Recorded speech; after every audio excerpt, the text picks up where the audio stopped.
আজকে আমরা টপিক হচ্ছে কি সেটা ফোর্ট উইলিয়াম কলেজ। এমন কি কারণ আছিল যেটার কারণে ফোর্ট উইলিয়াম কলেজ তার গৌরব হারাইছে? উইলিয়াম ক্যারির কি অবদান ছিল ফোর্ট উইলিয়াম কলেজের মধ্যে? রাজা রামমোহন রায়।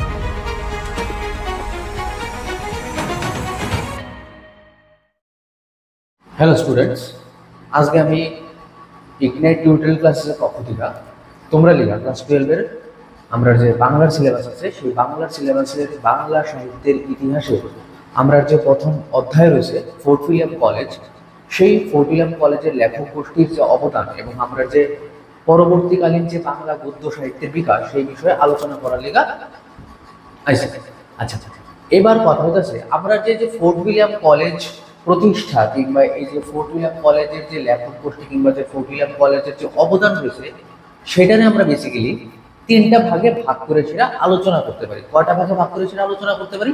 টোটাল তিনটা ভাগে আমরা ভাগ করে সেটা আলোচনা করতে পারি। তার আগে আমরা দেখে নেবো আমরা টপিকটা আজকে কি যে হইতেছে গিয়ে সেটা fort William college.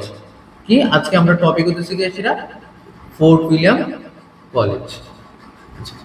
Fort William এই কলেজ কিংবা ফোর্ট উইলিয়াম কলেজে যে লেখক গোষ্ঠী আছে তারা বেসিক্যালি আমরা লেখক গোষ্ঠীর অবদান কিংবা ওই জায়গার মধ্যে আমরা কি কি গদ্য সাহিত্য বা আরো ভালোভাবে আমরা কইতে গেলে কইতে পারি যে অনুদিত সাহিত্য যেগুলি অ্যাকচুয়ালি অনুবাদ করে সেটা রচনা করা হয়েছিল তৎকালীন সময়ে বাংলা গদ্য সাহিত্যের বিকাশের লিগা, ঠিক আছে? সেটার আমরা বেসিক্যালি টোটাল তিনটা পয়েন্টের মধ্যে আলোচনা করতে পারি। এবার ওই তিনটা পয়েন্ট কি কি? প্রথম হইতেছে গিয়ে সেটা যে কোনো বিষয় সম্পর্কে আমার জানতে গেলে বা যে কোনো কলেজ বা যে কোনো ইনস্টিটিউশন সম্পর্কে আমার জানতে গেলে আমার জানতে হবে তার বিশদ প্রেক্ষাপট কিংবা তার ওই জায়গার মধ্যে তার স্থাপনা কিভাবে হয়েছিল কিংবা তার স্থাপনার পিছনে কি ভিত্তিপ্রস্তর রচিত হয়েছিল, ঠিক আছে না? তো ওই জায়গার মধ্যে ফোর্ট উইলিয়াম কলেজ যেটা আছে সেই ফোর্ট উইলিয়াম কলেজের প্রথম যে পয়েন্টটা নিয়ে এসে আমরা ডিসকাস করব সেটা হচ্ছে কি সেটা ফোর্ট উইলিয়াম কলেজ প্রতিষ্ঠার ইতিহাস। তারপরে আমরা জানি যে ওই জায়গার মধ্যে যে ফোর্ট উইলিয়াম কলেজ আছে সেটা একটা নির্দিষ্ট টাইমের পর থেকে কিন্তু আস্তে আস্তে তার মর্যাদা বা গৌরব হারাইতে লাগলো, ঠিক আছে? তো ওইটার উপরে ভিত্তি করে সেটা আমরা দেখতে পাবো যে প্রতিষ্ঠার পরে কি কি কারণে বা এমন কি কারণ আছিল যেটার কারণে ফোর্ট উইলিয়াম কলেজ তার গৌরব হারাইছে। যে ফোর্ট উইলিয়াম কলেজ কি কারণে তার গৌরব হারাইছে, তো ফোর্ট উইলিয়াম কলেজ কি কারণে তার গৌরব হারাইছে এই কারণে আমরা যে দ্বিতীয় পয়েন্টটার দিকে লক্ষ্য রাখবো সেটা হইতেছে গিয়েছিলাম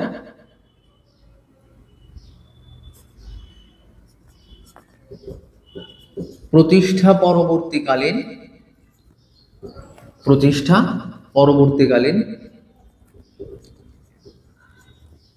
ইতিহাস, ঠিক আছে? এবার পরবর্তীকালীন মানে প্রতিষ্ঠা পরবর্তীকালীন ইতিহাসের পরে আমরা যে জিনিসটা নিয়ে সেটা আলোচনা করব সেটা হচ্ছে খুব গুরুত্বপূর্ণ এই কনটেক্সটে ফোর্ট উইলিয়াম কলেজের কনটেক্সটে রয়েছে ফোর্ট উইলিয়াম কলেজের যে গদ্য সাহিত্য আছে সেই গদ্য সাহিত্য রচনা করতে ওই জায়গার মধ্যে মানে সেই ফোর্ট উইলিয়াম কলেজের গদ্য সাহিত্য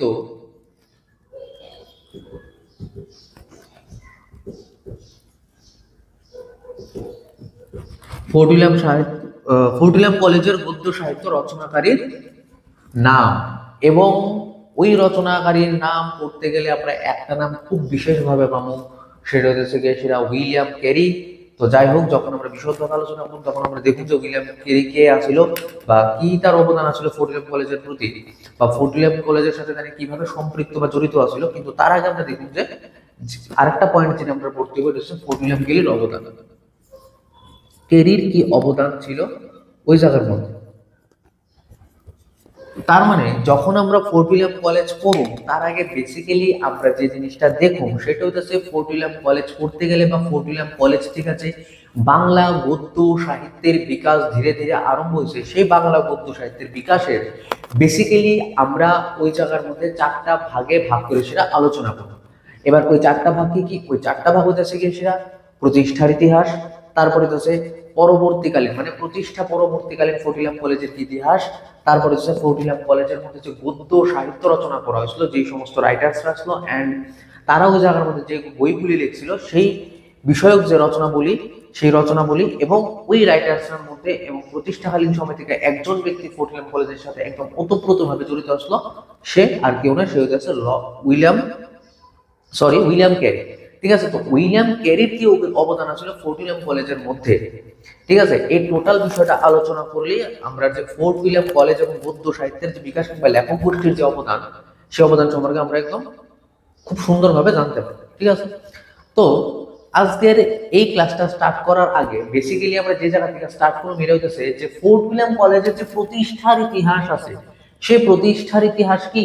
অ্যাকচুয়ালি ফোর্ট উইলিয়াম কলেজ কিন্তু ভারতবর্ষের মধ্যে স্থাপন হওয়ার কোনো ওই জায়গার মধ্যে কথাই আসছিল না, কিন্তু তৎকালীন সময়ে যে ব্রিটিশ শাসনাধীন ভারত ছিল, সেই ব্রিটিশ শাসনাধীন ভারতবর্ষের মধ্যে একজন গভর্নর জেনারেল, যে তৎকালীন সময়ে গভর্নর জেনারেল হিসেবে আসতো, তার নাম হচ্ছে লর্ড ওয়েলেসলি।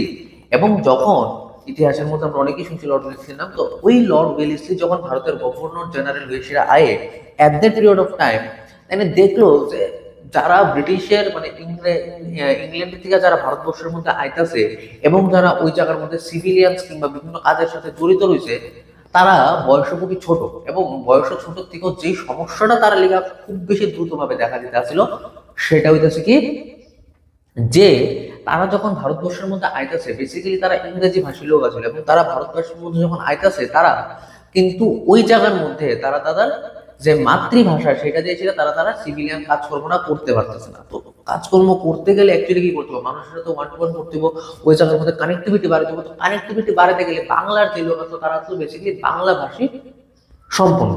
তো বাংলা ভাষার ব্যবহার যদি তখনকার সময়ে না করতে পারতো, তাহলে তার সাথে কানেক্টিভিটি করা খুবই কষ্টকর হয়ে দাঁড়িয়েছিল।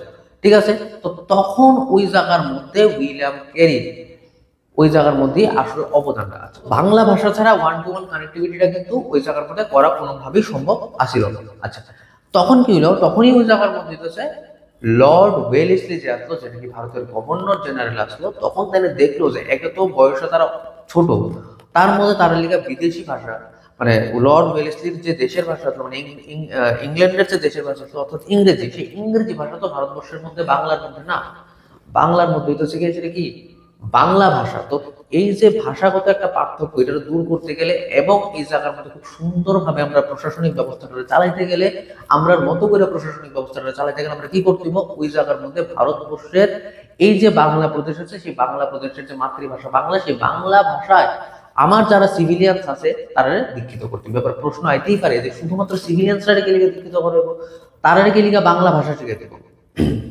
বাংলা ভাষা তো তারা শিকার থেকে যারা বাঙালি আছে তারা ইংলিশ শিখালেও প্রবলেম সলভ হয়ে যেতে পারে, কিন্তু সমস্যাটা হচ্ছে সংখ্যাগত বা সংখ্যাবাচক সমস্যা। এবার সংখ্যাবাচক সমস্যা মানে কি, সংখ্যাবাচক সমস্যা মানে হচ্ছে যে পরিমাণ বাংলা প্রদেশের মধ্যে তৎকালীন সময়ে বাংলা আছিল, কারণ তখন অবিভক্ত বাংলা আছিল, মানে পূর্ববঙ্গ পশ্চিমবঙ্গ একসাথে আছিল।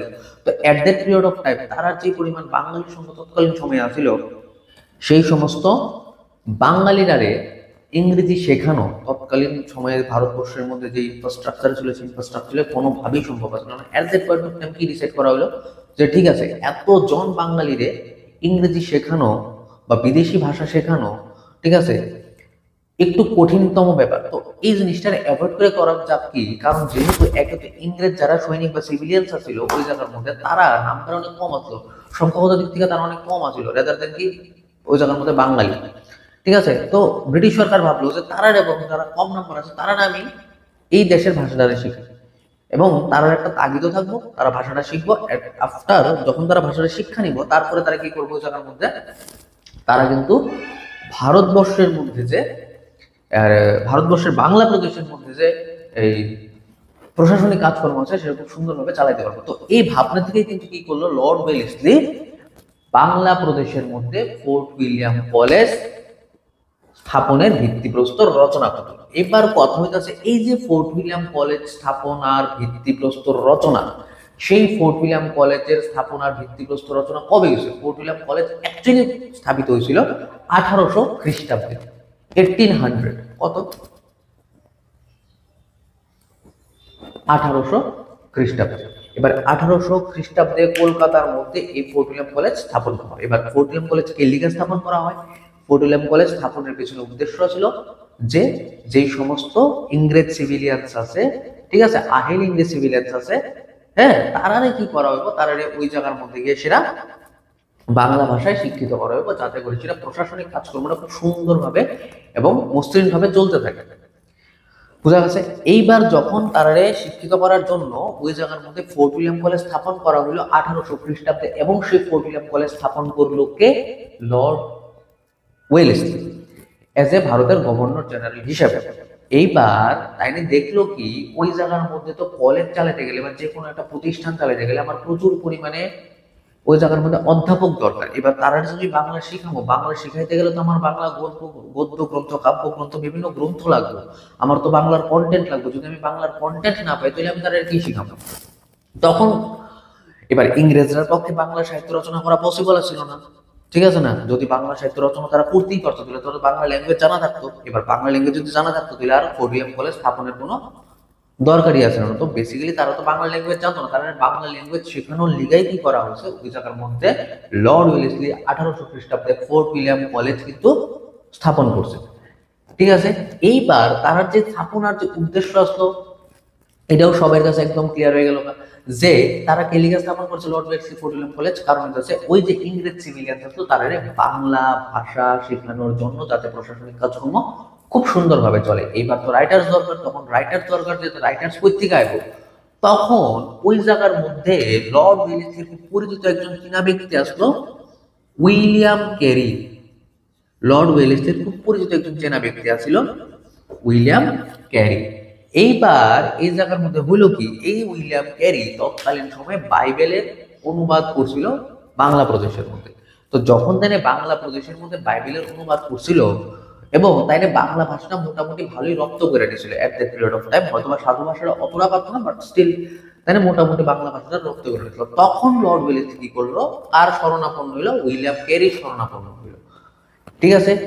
Reverend William carry. এবার উইলিয়াম ক্যারিরে ওয়েলেসলিকে সেটা কইলো যে তোমার কিন্তু দায়িত্বভার ওই জায়গার মধ্যে গ্রহণ করতে হবে, এবং ওই উইলিয়াম ক্যারি কিন্তু সেই দায়িত্বভার গ্রহণ করলো কে?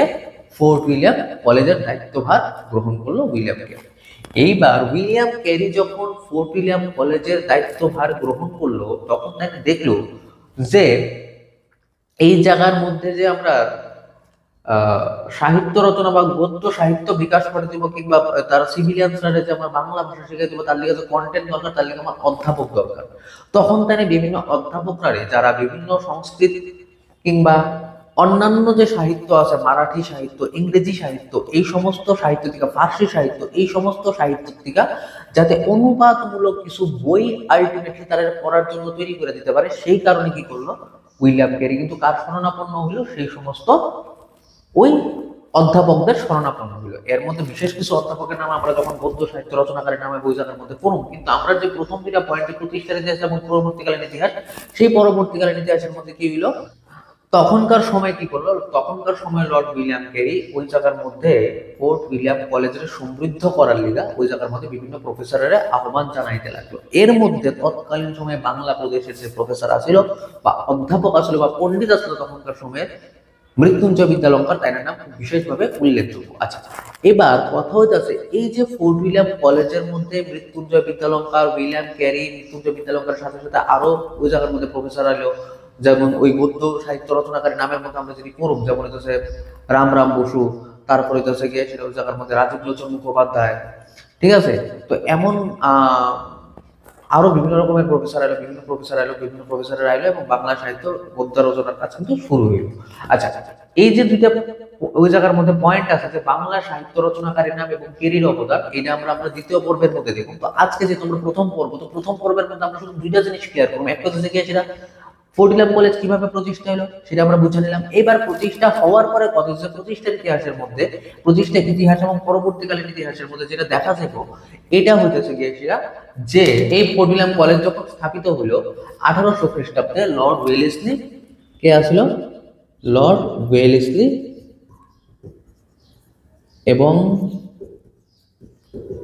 ক্যারির সহায়তায়, উইলিয়াম সহায়তায় এই ফোর্ট উইলিয়াম কলেজ কবে প্রকাশিত হলো? 1800 খ্রিস্টাব্দে প্রকাশিত হলো, ঠিক আছে?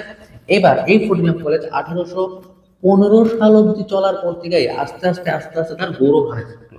1800 থেকে 1815 15 সাল অব্দি চলার পর থেকে এই ফোর্ট কলেজ আস্তে আস্তে তার গৌরব হারিয়ে থাকলো। এইবার এই যে তার প্রভাব প্রতিপত্তি কিংবা গৌরব হ্রাস পেতে লাগলো, কিংবা তার যে ওই জায়গার মধ্যে যে তার যে প্রভাব সে হারাইতে লাগলো, যে স্বপ্ন নিয়ে সেটা লর্ড ওয়েলেসলি এবং উইলিয়াম ক্যারি ওই জায়গার মধ্যে এই ফোর্ট কলেজ এস্টাবলিশমেন্ট করছিল। তো স্বপ্ন নিয়ে সেটা যে সিভিলিয়ানসরা বাংলা শেখানো হইব, এবং কারণ তারা বয়স অনেক কম এবং তারা দেশি ভাষা হইতেছে ইংরেজি, তারা বাংলা ভাষা করে কোনো কিছু নাই, তো বাংলা ভাষায় তারা পরিচিত হইয়া বা দক্ষতা লাভ করেছিল, তারা প্রশাসনিক কাজকর্মটা খুব সুন্দরভাবে চালাবে। তো এই কারণে কি করা হইব, ওই জায়গার মধ্যে ফোর্ট কলেজ স্থাপন করে বলতে এই যে উদ্দেশ্য ছিল, সেই উদ্দেশ্য দেখা গেল কি 1800 থেকে 1815, মানে মিনিমাম প্রায় ধরো 16 বছর ধরে যাবত চলতে চলতে আস্তে আস্তে কি হতে লাগলো, ওই ফোর্ট উইলিয়াম কলেজে যে জৌলুস আসলো, তার যে গরিমা আসলো, সেটা আস্তে আস্তে খর্ব হতে লাগলো। এবং খর্ব হওয়ার পেছনেও একটা কারণ আছে। সেই খর্ব হওয়ার পেছনে যেই ব্যক্তি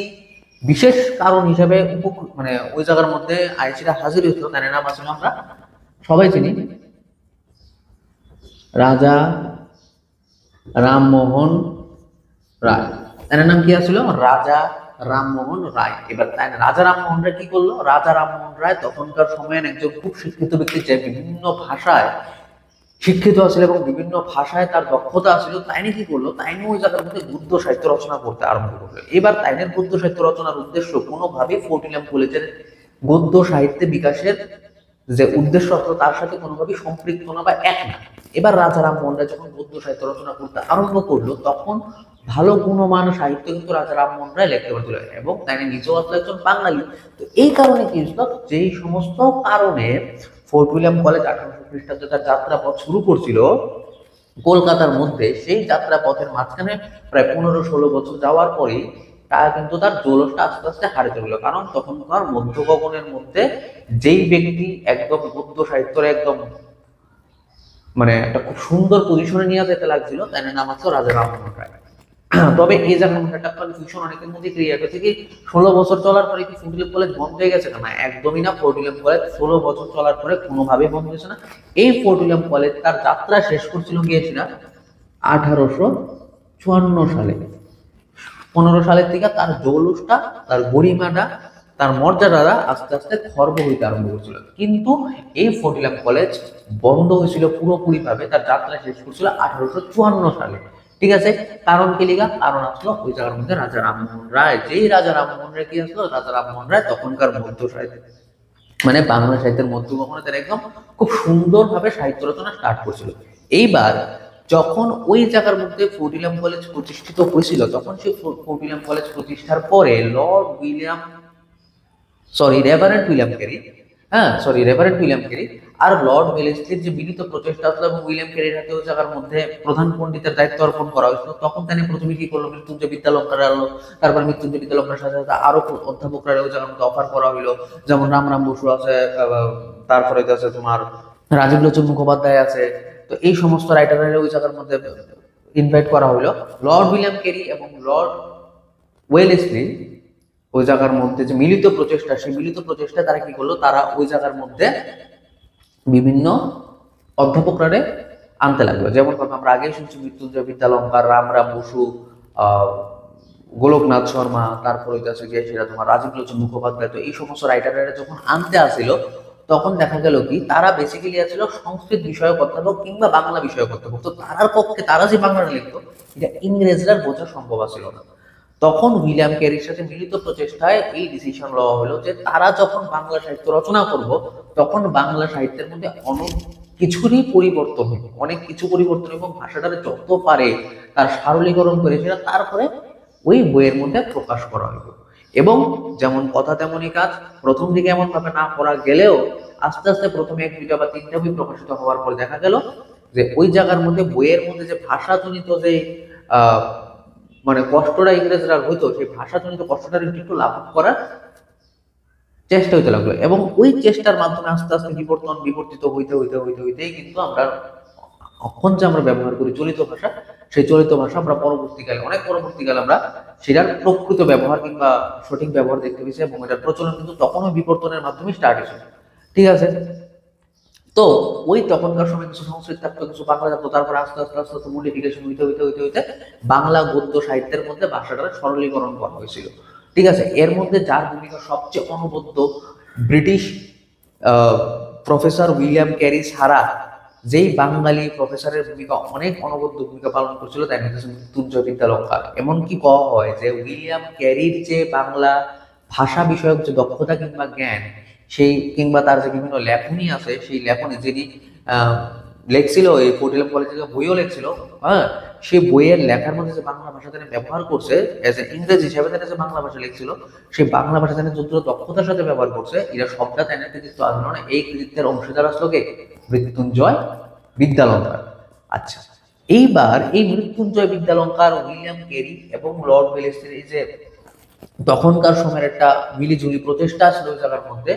তো সেই প্রচেষ্টার মধ্যে যখন আমরা লর্ড ওয়েলেসলি এবং উইলিয়াম ক্যারির সাথে মৃত্যুঞ্জয় বিদ্যালঙ্কারের নাম শুনি, তখন দেখা গেল কি এই যে বাংলা গদ্য সাহিত্যের তখন বিকাশ হইতে লাগলো, সেই বিকাশ হইতে লাগলো অনুবাদমূলক সাহিত্যের মাধ্যমে। বিভিন্ন ফরাসি ভাষার বই, মারাঠি ভাষার বই, ইংরেজি ভাষার বই, বিভিন্ন ভাষার বইরে ওই জায়গার মধ্যে ট্রান্সলেট বা অনুবাদ করার মাধ্যমে কি চলতে লাগলো, বাংলা গদ্য সাহিত্যের বিকাশ কিন্তু আস্তে আস্তে ত্বরান্বিত হইতে লাগলো। এবং ওই যে বাংলা গদ্য সাহিত্যের বিকাশ ত্বরান্বিত হইতে লাগলো, এটার প্রধান কারণ হচ্ছে এই যে অনুবাদমূলক সাহিত্যগুলি। তার কারণে যখন আমরা পরবর্তীকালে দ্বিতীয় পর্বের মধ্যে যখন আমরা বইয়ের নামটি কিংবা রাইটারের নামটি করুক, তখন আমরা দেখুন যে প্রত্যেকটা রাইটারের বইয়ের মধ্যে আমরা কোনো না কোনো ভাষা, কোনো না কোনো সাহিত্য, কোনো না কোনো কনটেক্সট থেকে অনুবাদিত হয়ে সেরা সেই বইটির নাম আমরা কিন্তু পাবো। এটার কারণ কি?